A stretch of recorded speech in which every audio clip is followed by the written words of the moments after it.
The FSA is much bigger and has more receiving elements than other antennas on the market. This means more channels and improved picture quality. Here's what you'll find inside the box. The main antenna comes in 4 parts: a base element connected to the 360-degree rotating moon, director elements, and 2 reflector panels.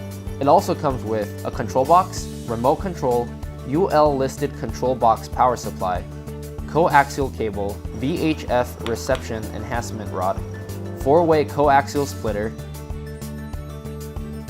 a box of cable clips, and a bag with screws and brackets for antenna assembly. Follow the instruction manual to assemble the main antenna with the screws and brackets.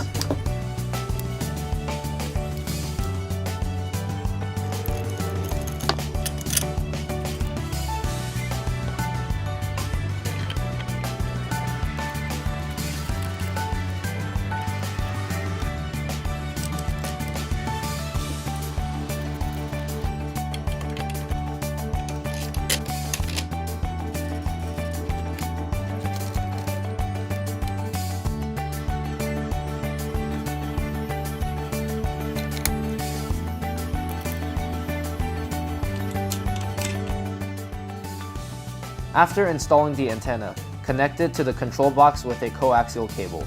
Plug in the control box power supply, and then connect the control box to the TV. Use your TV's auto scan feature when hooking it up to the control box for the first time. This allows your TV to scan for all available channels.